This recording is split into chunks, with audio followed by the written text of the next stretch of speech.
Good afternoon, everyone. Hi, thanks for joining us at Local Government Academy. Glad you could be with us. Hope you're enjoying the fine weather outside.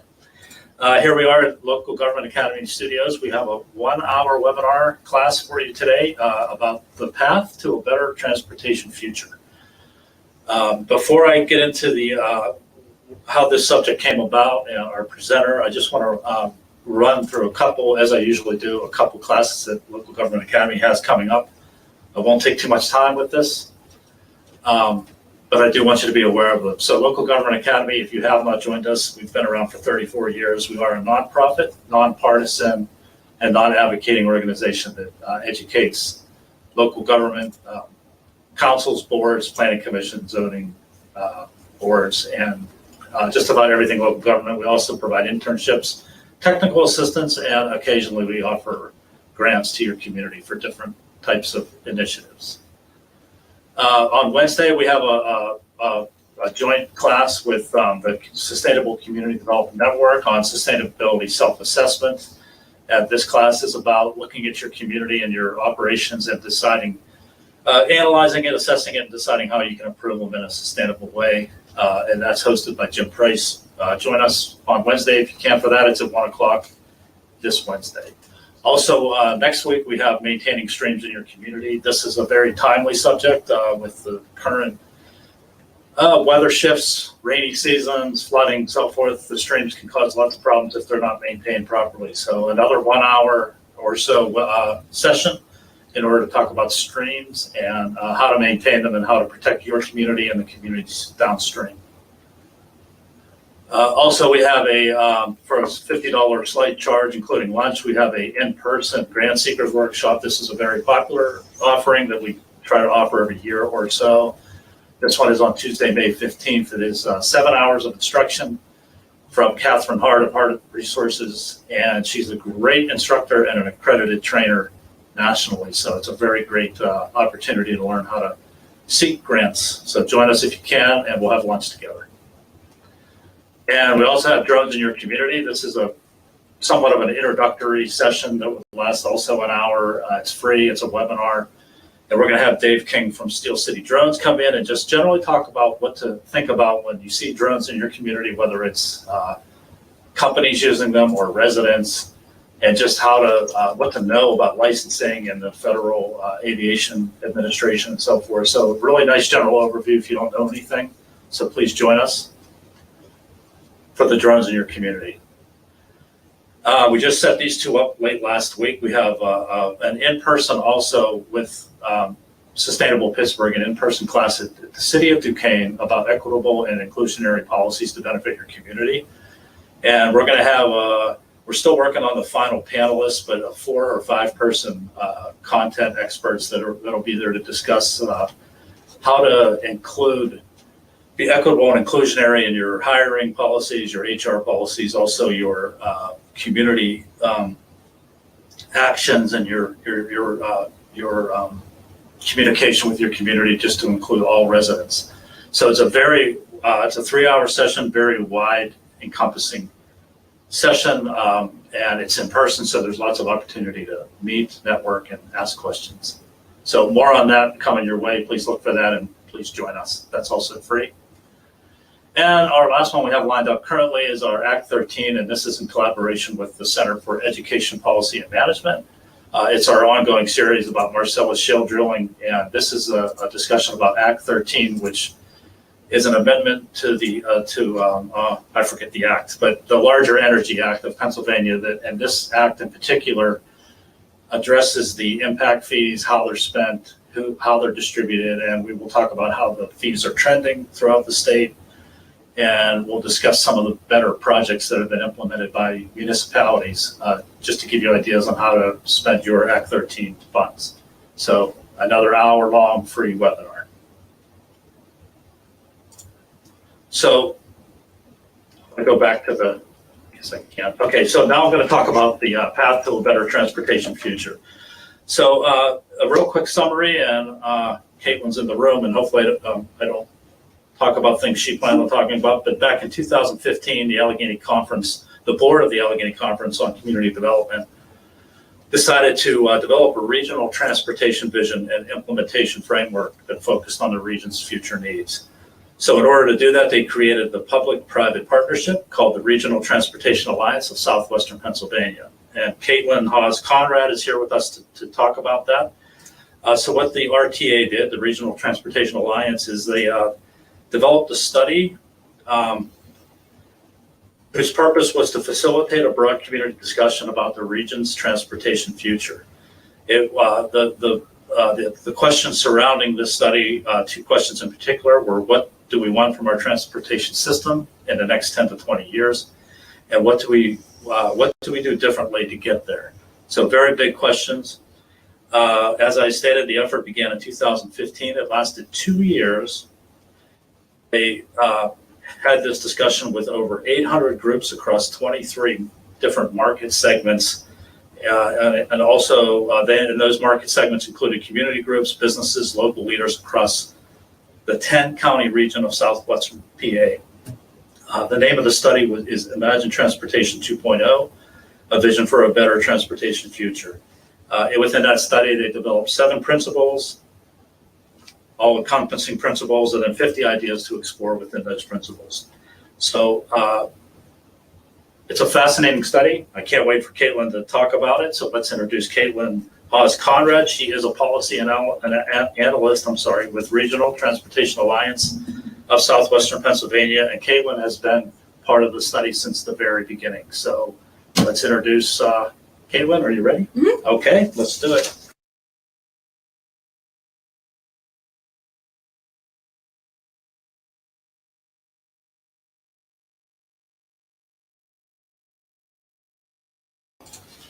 Hi, thanks, Greg. Very excited to be here. Thanks to Local Government Academy for welcoming us to ask us to do this webinar. My name is Caitlin Hawes Conrad. There we go. And I'm a policy analyst at the Allegheny Conference on Community Development and a project associate who helps staff the Regional Transportation Alliance in Southwestern Pennsylvania.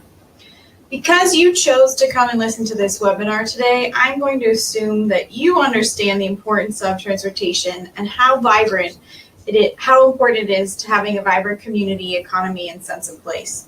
So we're going to talk today about some of the trends in transportation and how our needs and expectations of transportation are changing. So we'll get to the study later, but we're going to look at a 1,000-foot view first. So in our region specifically, one of our largest population segments are aging. Our seniors are getting older and we're having more baby boomers retire and join the aging population. So what are the specific mobility needs of the aging population? Well, as you age, your mobility needs change. And we need options for our aging population that are other than them driving themselves. Why do we need to care about our aging population? Well, as we age, a lot of people want to age in place, meaning they still want to be able to live in their homes even when they can't drive their cars by themselves. So we want to help them age in place. We want to keep them as taxpayers and as engaged citizens.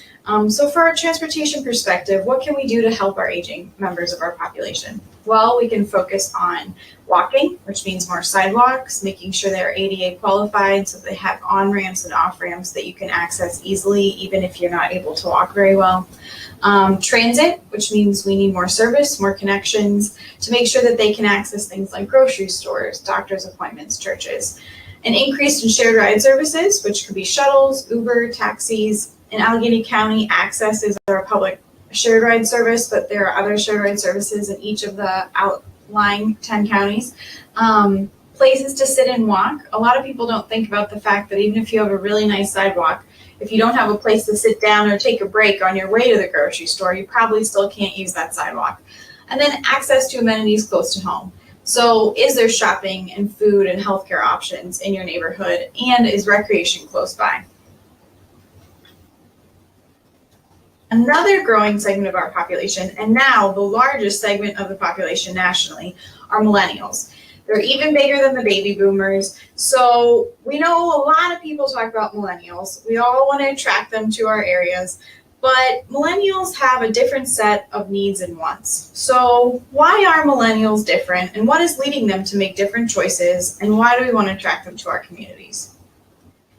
Well, millennials are entering the market the job market at a lower salary level than previous generations. So what does that mean? They're not making as much money, and they also have the highest cost of student loans from education than any previous generation. So they have less money to spend, which means they're taking a lot longer to do things like buy houses. So does that mean that millennials don't want to buy houses? No, they do want to buy houses. It's just going to take them longer. This graph shows the mean income for 15 to 24-year-olds as a percentage of the total population. By the way, all of the set of millennial graphs that I'm showing you are from the Goldman Sachs investment research. So if you want to look up their research, they have a ton more graphs. These are just the ones that we thought were the most pertinent to our discussion about transportation today.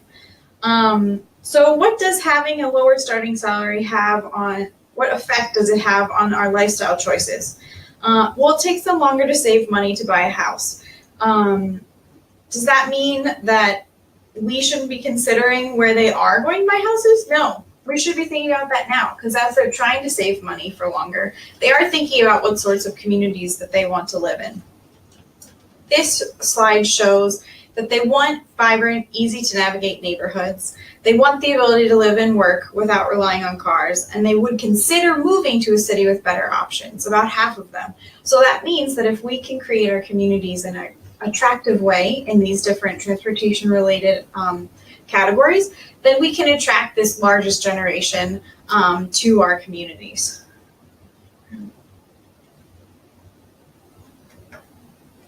Okay. So does this apply to outside of the city of Pittsburgh? We know that southwestern Pennsylvania is a very diverse region. So we don't just have urban areas, we also have suburban and rural areas. This slide shows a couple different aspects of what millennials are willing to do. Millennials seem to be far more practical on the decision to balance the cost of living, quality of life, and office environment than we previously assumed. There's a pretty big myth out there and a stereotype that all millennials want to live in lost downtown, right? But that's not true. They're actually making practical choices about what they can do with the amount of money they have. And as we discussed, when they have lower money and less money and higher debt, they are still trying to make decisions that include having families and eventually buying a house. So this graph says that 58% are willing to work in suburbs. 55% are willing to work in medium-sized towns, 28% are willing to work in a rural area, and 21%, or 1 in 5 millennials, are willing to travel far for a better office environment, which means that all of our communities in southwestern Pennsylvania have different things that millennials are willing to make choices about in as far as where they want to work and where they want to live.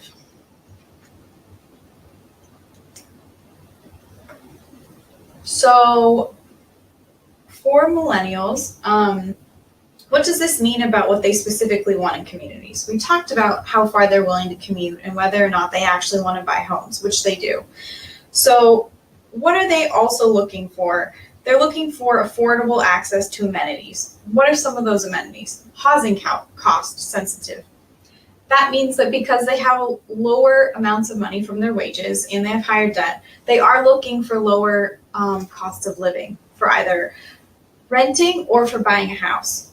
They want an active lifestyle, meaning they really appreciate outdoor recreation, parks, trails, running, hiking, biking, kayaking. As we all know, this past weekend was the Pittsburgh Marathon. A lot of young people want to have activities like marathons. They want to be able to participate in their community in recreational activities.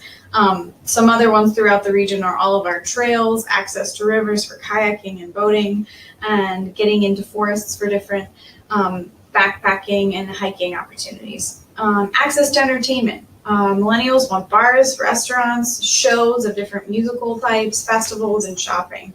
And as we're talking about today, they want mobility options and car alternatives.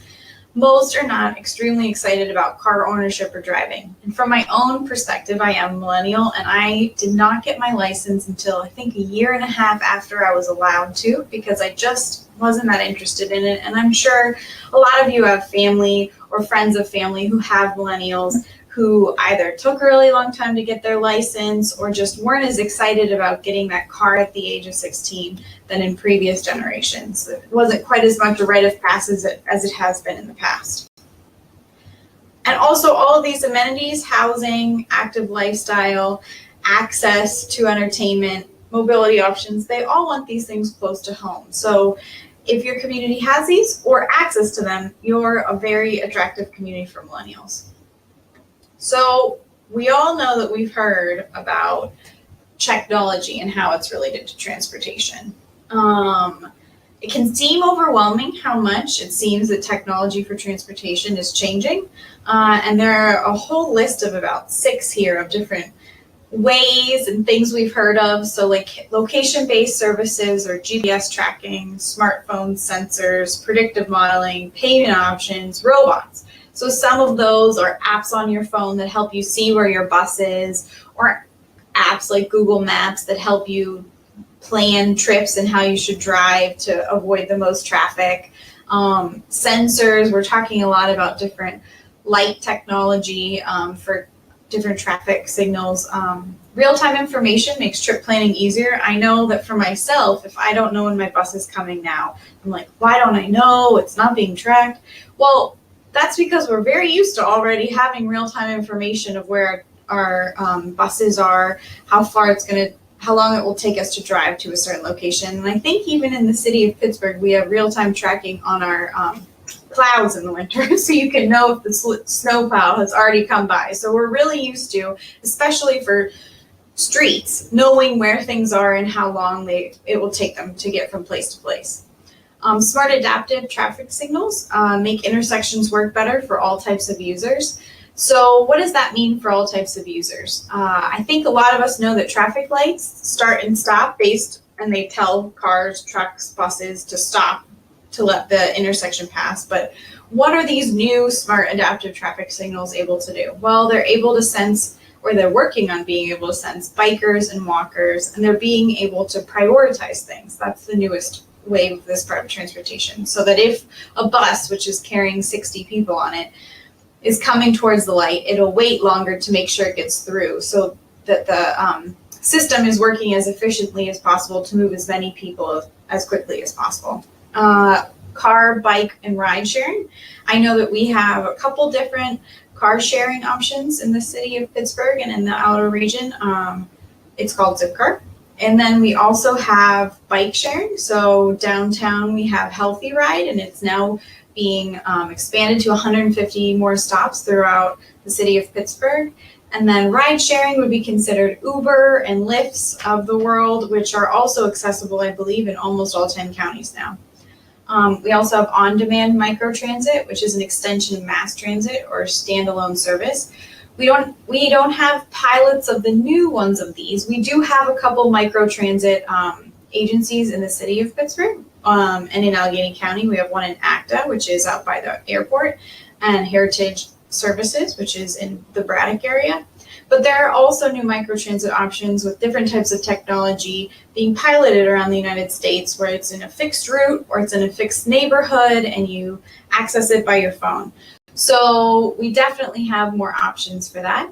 And then for self-driving cars, have anybody seen self-driving cars? Has anybody seen self-driving cars in the region? I think we're going to do a quick poll so you can answer through your webinar. So we'll be able to tell in a minute or two how many people have actually seen these. Some of them have a spinning LiDAR on the top. They use different types of technology. So there are, I think, at least 5 or 6 companies that have them on the road in the region.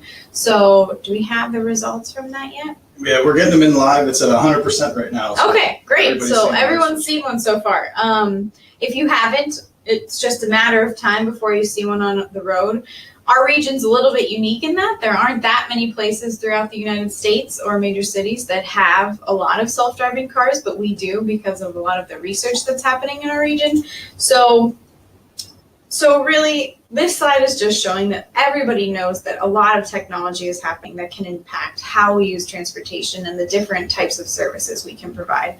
And as 100% of people who have responded have said that we have seen self-driving cars in Pittsburgh. And what does that mean for our future as decision makers and municipalities as far as it goes to transportation. So, right, what does this mean for southwestern Pennsylvania? Well, as Greg said in the beginning, for the Allegheny Conference, this meant getting involved in the conversation. So how did we get involved? Well, we helped organize leaders from throughout the region to do thought work to get information together to see how all of these transportation trends, aging, mobility issues, millennials, technology, how do they affect our region? So where did our information come from? Greg also talked about a study. Well, we started with a survey and we reached out to 1,000 organizations across the 10-county region. And specifically, and this was my job personally, was to make sure that we tried to hit all 23 of the categories listed here to make sure that we got perspectives from all types of transportation users. So not just companies that have fleets of vehicles, not just transit agencies, but everyday users. All of us use our transportation network every day. So we made a big, we put a lot of emphasis on the fact that we wanted information from people throughout the 10-county region. So I'm not sure if anyone on the call today responded to our survey, but I definitely called people from all 10 counties to make sure that we heard what were the transportation issues that you cared about the most in your region.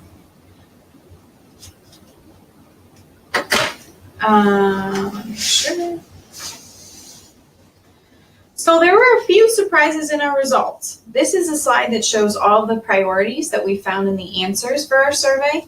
And as you can see that are highlighted in red, these are the 3 most frequent priorities we found throughout the whole 10-county region. Want more mobility options, reliability and ease of use, and connecting to jobs and education.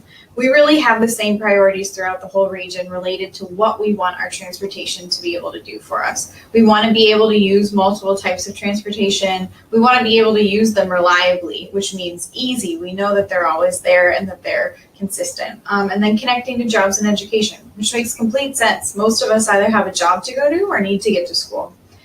In addition to that, we asked, even though these different groups of people were not professionals or they're not experts in transportation, we asked them, how do you think you would solve the problem of getting to work easier or to education or the problem that they listed? And the surprising part for this was that only 22% throughout the whole 10-county region answered roads and highways. We didn't expect that. We expected a lot more people throughout the 10-county region to say, I think another road or a bridge would be the answer to my solution. So that means about 80% of the answers that we got from people suggested something other than roads and bridges. So whether that's public transit, which you can see is about 46%, on demand, which means Uber or our shared ride services, bike and pedestrian connections, mode integration, which means the connection between maybe trails, park and rides, transit, making sure that you can use multiple modes together, or other. So related to our air service, our rivers, our trails. So we used the crowdsourcing as a starting point, but then we layered on other types of research. So we started with the priorities from the community crowdsourcing. We added innovation and best practice research, competitor benchmarking. So we looked at other regions to see what are they doing right now, where are we at compared to them, and how to look at these trends that are happening in our country. The stakeholder validation to make sure that we did hit groups that actually, move packages around. So we asked FedEx, we asked a couple different companies, are what we're hearing from our constituents, is this true for you too? And we did a local analysis of what we have in our system now. So what do we do with all this information, and what does it give us to think about? There are a lot of regions doing this sort of work. We are not leading the conversation alone. This slide just shows a small handful of pilots and programs that are happening currently throughout the United States in the last couple of years. So there are a lot of groups out there who are thinking, how can we use the new technology? How can we make sure our transit is strong? How can we make sure we're making connections between our assets? Some of the ones listed here are Nashville, Tennessee, Philadelphia, Columbus is doing some new bus redesigning. Indianapolis is adding some BRTs. Kansas City did a microtransit pilot. Seattle's doing a ton of investment. Raleigh, North Carolina is doing some rail, bus rapid transit, a whole combination of different modes. Tampa Bay, Florida is doing a bunch of different really innovative pilots using microtransit, but also shared ride services where you can pay a certain amount of money to get a ride to connect to a major bus stop. And then Atlanta, Georgia is also doing a lot of, you can see that there's a loop around their city that they're really working hard on. So the outcome of all of that input for us was Imagine Transportation 2.0, which Greg mentioned. And we really use this as a platform for advancing the public discussion. So there are three major parts. There's Imagine Transportation 2.0, which is a vision to inspire collaboration for a better transportation future. After that vision, we have 7 principles to guide future planning and investment, which we'll go to in a second. And then we also have 50 ideas to explore to put the principles into action. So an easy way for you to see how the principles can live out into real transportation changes. And just to let you know, this is not really a paper report. We made it as an online interactive website. And so you can access it at www.regionaltransportationalliance.org. And I will show you a couple examples of the 50 ideas to a change 50 ideas to explore, as we proceed through the presentation. So these are the 7 principles. Principle 1 is optimize existing assets. So what do we have now and how can we use it to the best of our ability? We've been making investments in transportation every year. We all know that there's road construction. We know that we have a lot of we have a lot of transit throughout the 10-county region. So are we using our assets the best that we can? Principle 2, prioritize connections to jobs and education. Are we making sure that we have access to all of our colleges and universities? Do we have the ability to make sure that if there's a large employment center, that we're making sure that the transportation options are connecting to that area? Principle 3, embrace new operating models. So that some of that is using this new technology to see if there are ways to improve our current operating models. Principle 4, make flexible future-proof investments. As technology is changing and as our demographics are changing, we need to make sure that if we make any major investments, that we're making sure that they're investments for the future and not investments that would have made sense 50 years in the past. Principle 5, adopt best management practices. So in that one, we have a picture of a street light, a traffic signal. There are a lot of technology improvements that we already are using in Pennsylvania. So how can we make sure that we're using them throughout the region to make sure that we're using these best practices? Principle 6, provide multiple mobility options. We all know that it would be great if you could walk, if you could bike, if you could take scooters are now popular, scooters or your car. If you could get to everywhere you want to go, but not only have one option, we know everyone would be happier. So how can we make sure that we can make it a priority to provide multiple mobility options? And principle 7, operate as an integrated system. As we just said, the word connection keeps popping up. If we have these great assets, especially transportation assets, if they're not working together, they're not really working the best that they can. So those are our 7 principles, and each of these in the digital web form have their own small web page that includes links to things that are happening throughout the United States and more background information. And then, as we also talked about, there are 50 ideas to explore. So we pulled out 12 of them today just to give you a small sampling of the 50, and these are ones that we thought were particularly interesting and or topic related to municipalities. So idea 1, complete regional trail network, and I'll show you a little bit of that one later in the presentation. Idea number 4, expanded park and ride capacity. How can we make sure we have a lot of park and rides throughout the region?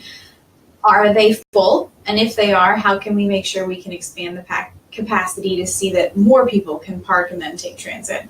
Idea 5, new highway interchanges. Are there places great opportunities that could connect different developments to the highway system that we have? Idea 24, strategic transit priority corridors. Are there places where we really need to prioritize transit instead of other car traffic? Idea 25, bus on shoulder highway transit. This is popular, I believe, in a lot of states, but specifically, I think this photo is from Minnesota. There are some places that on highways, the shoulder is used for transit. So if there's standstill traffic going north, but there's a bus with 60 people on it, that bus can still be reliable and becomes a more attractive alternative to driving your car, which then makes the traffic on the road actually less because we're getting more people out of their single occupancy cars. Idea 31, widespread smart signals. As we talked about, smart signal technology is a great investment. You don't have to redo a road, but you can make traffic flow more efficiently. Idea 37, tools to address local roads. As we know, there are a lot of local roads that need attention and maintenance, so that's a major one for municipalities. Idea 36 or 8, I can't read it from me. 38, sorry. Paratransit funding efficiencies. So we know that funding for paratransit, which is shared ride services, is extremely specific to the qualifications for the actual rider. It's usually done in reimbursements, not in a full budget. So there's a lot of efficiency opportunity if the funding could be changed. Idea 40, unused rail right-of-way preservation. So we know that we have some railroads throughout the region that aren't being used anymore. And if we can make sure that they stay a separate entity, that could be used either for a bike trail, potentially for a different type of transportation in the future. So we have to make sure we keep those right-of-ways intact. Idea 43, new bike and pedestrian connections. So how can we make sure that our sidewalks are really great, especially in places where we want people to walk to, so near parks, near the recreation opportunities, to get to medical facilities and schools, and then also bike connections. So making sure that we have safe routes for bikes to bike on, for people to bike on. Idea 46, regional transit operation. How are we making sure that our transit systems are working together? So is Port Authority working as well as it can with the other regions? We know we have a lot of commuter services that go across county lines. How can we make sure that we're using all of our transit networks as best as possible? And idea 46, 48, tourism signage improvements. So we have a lot of great things to see in southwestern Pennsylvania, but most of them you get to through transportation. So are we making sure that we have enough signage up so that people know how to access all of the awesome assets throughout southwestern Pennsylvania? So now I'm going to show you 3 or 4 examples, screenshots of different parts of the 50 ideas to explore. So this one is number 34. Which is coordinated construction projects. And I think somebody from Connect might be watching the webinar, but we got some of this information from Connect, which is the Congress of Neighboring Communities in the city of Pittsburgh region and in Allegheny County. But as we all know, when a road is repaved, if it has to be ripped up to do utility work, it's not the most efficient process. We could save money if we could do them together. So we found out from Connect this year that there's a new program called Coordinate PA, which is a web service application developed by Pennsylvania 811 to support public works and utility project planning and utility coordination within the Commonwealth of Pennsylvania. So if there are plans to repave a road, the utility company might be able to say, you know, we have an investment we're going to make in that corridor too. We should do it at the same time so we can make sure that we're saving as much money as possible. 31 is widespread smart traffic signal deployment. There's a whole ton of information in this one. Specifically, we wanted to highlight that the governor announced in May that 94 municipalities are receiving $33 million to support the cost of upgrading traffic signals under the Pennsylvania Department of Transportation's Green Light Go program. And I'm actually going to read you what some of those are in the southwestern Pennsylvania region. In Allegheny County, Bethel Park is getting investments for pedestrian and vehicle LED replacement. Bridgeville is getting adaptive traffic signal equipment. East Deer Township is getting LED upgrades. Green Tree is getting overhead lane control systems. Monroeville is getting traffic signal replacement. Moon Township, Mount Lebanon Township, South Fayette Township, Springdale, Upper St. Clair. All of these places in Allegheny County are getting some of this Green Light Go funding this year. Butler County has, I'm not going to be able to say it, Connoquenessing Township. Cranberry Township also has some investments. Connellsville, White Township in Indiana County, Cecil Township and Peters Township in Washington County, and also Washington Township in Westmoreland County. So this is definitely a program that Southwestern Pennsylvania is really trying to tap into, but we would really encourage everyone that if you have traffic signal improvements that you need in your county or in your municipality, that you would really consider looking into this program, because it's great funding to get an improvement that really helps communities. And the last example I have from the 50 ideas today is number 1, the Complete Regional Trail Network. So this is a map of the Gap Trail, and I put a small arrow on there if you can see it. That's Connellsville.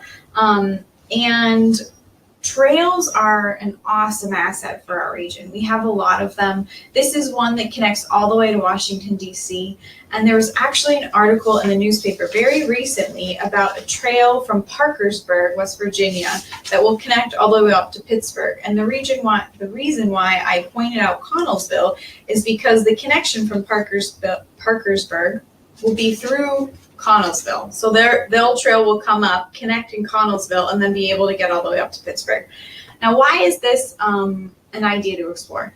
Well, it's a great opportunity for communities looking to improve their tourism, be more attractive to millennials, because it's a great recreational opportunity, and it has a lot of return on investment. So the trail to Parkersburg is about 80% complete, and they're trying really hard to make those connections in the next 12 years, so that they can say that they're connected to this trail, the Gap Trail, that we talk about all the time in our region. So there are other places near us that are trying to connect to our trail system because they see so much value in it.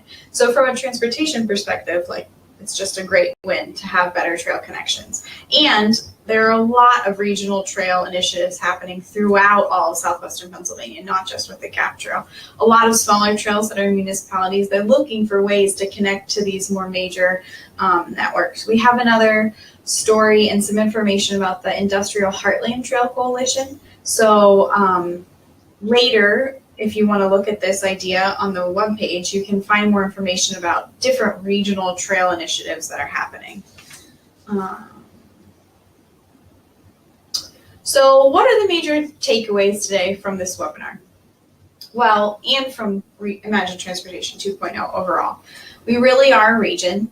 The map that you're seeing here is a commuting pattern map. So from the center of the circle, you're seeing how far people are going in every direction. And the major takeaway from this map is that you can see that all of the counties have people traveling towards Pittsburgh, and there are a ton of people in Allegheny County traveling out to other counties.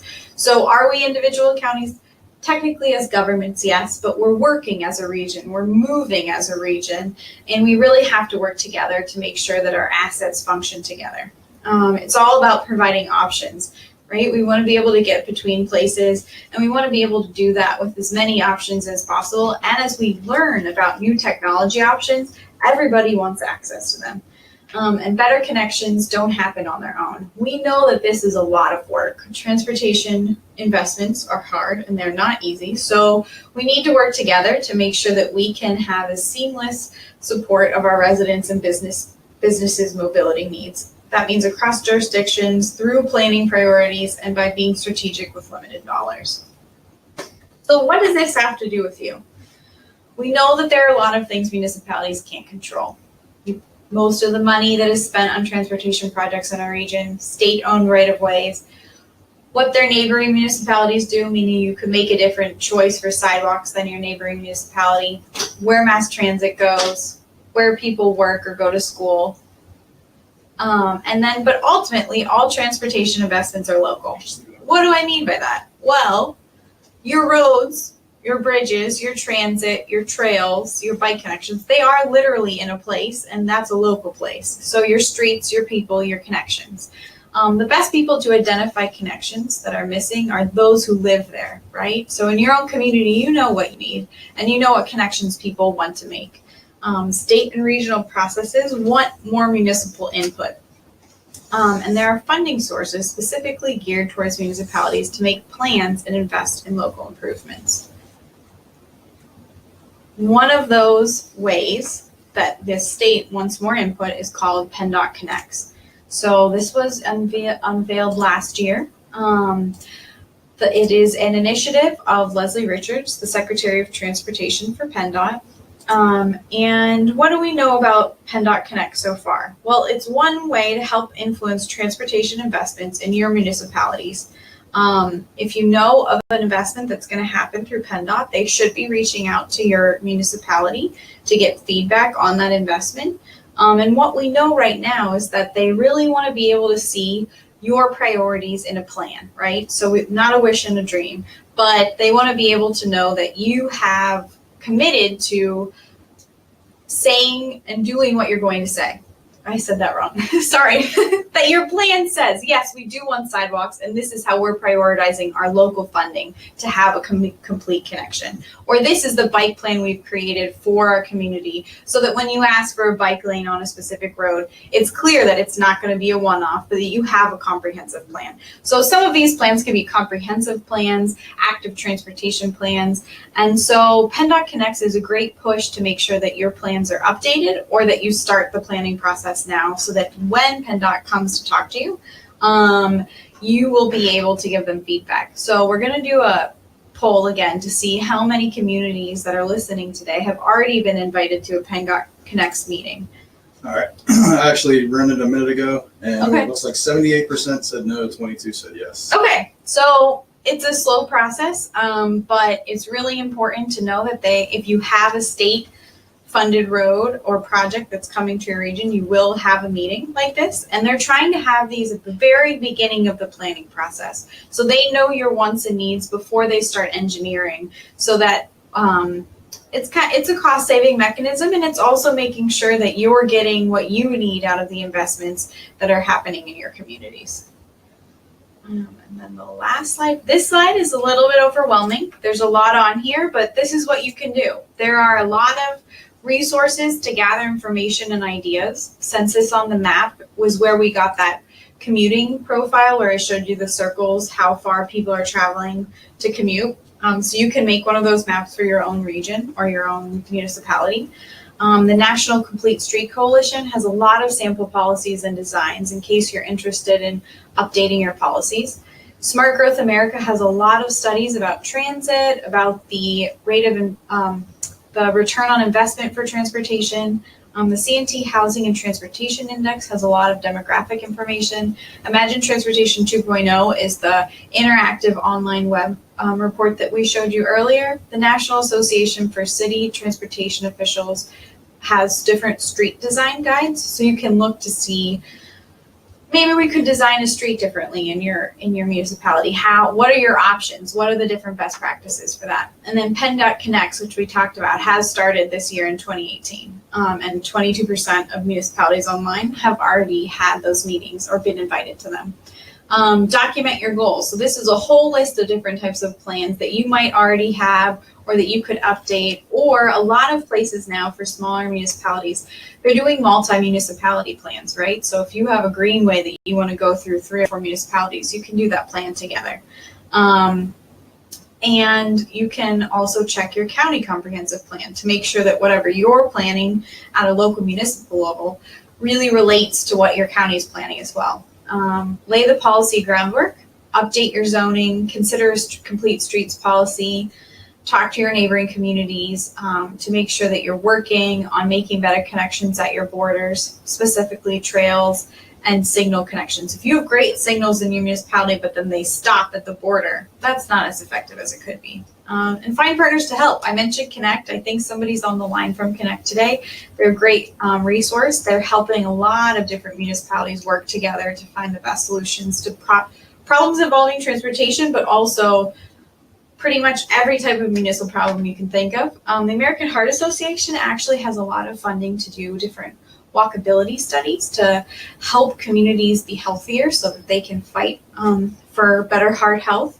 The Council of Governments, there are a lot of tools also from the Local Government Academy related to Council of Governments, neighborhood associations, trail groups. There are a lot of passionate people out there willing to help you with trail related projects, community organizations, county planning departments, university researchers. We've helped a lot of people in the last year connect to different classes so that students can do a project and study a problem that you just don't have time to study. So whether that's the potential for a bike trail connection, or whether that's planning a bike plan. There's a lot of really educated students out there at the multiple universities and colleges throughout our region that could really help you with some of this extra work.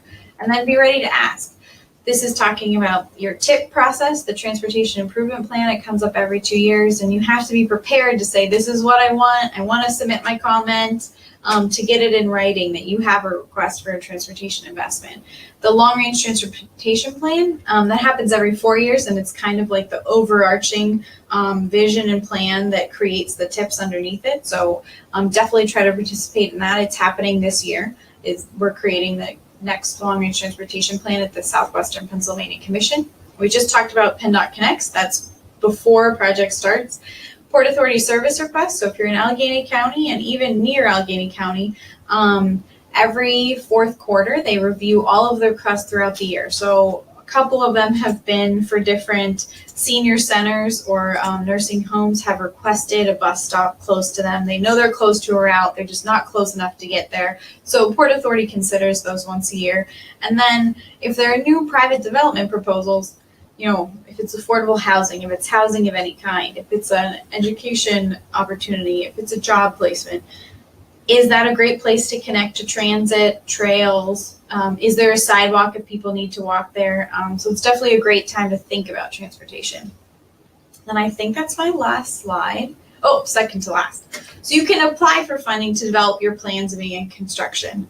So this is a long list that I'll let you read, but the most important update for this one is that recently Tiger, which we've had for several years, just changed its name to Build. And I'm going to read you a couple details about Build because especially in Allegheny County and throughout the region, Tiger has been an important funding source from the federal government to help us with large projects. So I believe the most recent Tiger grant we got was for the CAP of 579 that will be creating a park to connect the Lower Hill District to the city. And in the past, Tiger grants were mainly a smaller local level commitment financially and a larger federal match. And that is potentially switching for part of what is happening with Build. The fiscal year 2018 Appropriations Act appropriated $1.5 billion to be awarded to by DOT for the Build Transportation Program, which is replacing Tiger. The maximum grant award is $25 million, and no more than $150 million can be awarded to a single state. You can find out on the Build website if you are eligible for funds. Applications must be submitted to grants.gov. A pre-application is not required prior to submitting a final application. DOT will be capturing much of the information previously collected there through the Build 2018 project information. And there are notice of funding opportunities on the website. So another part of this you might have heard about in the news is that the federal government is really trying to prioritize funding in rural areas for transportation. So that's a new opportunity for our region because we know we have a lot of more rural areas. So while this might not have been a grant program that you were previously considering, it's definitely something to look into now. And as you can see, I wrote Dan Allwine's contact information. I think Sarah Wolfert is on the call, who's also from SBC, but SBC is our champion in the region to getting these federal grants. They have a lot of information about every single grant program that I've listed here, and they're definitely a partner that you should talk to about trying to get any of this investment funding into your region. And then I think we have some time for questions. I know that was kind of a whirlwind and I talked very quickly. So if you have any questions that we can't get to today, you can email me at khaws@AlleghenyConference.org. So do we have any questions? No? Not at Great. this point. Well, please reach out if you have any information. We'd love for you to look at Imagine Transportation 2.0 online. So much is happening in transportation in our region that this is a great topic for municipalities to be paying attention to and investing in, specifically with planning. So we'd love to help if you have any needs. Thank you.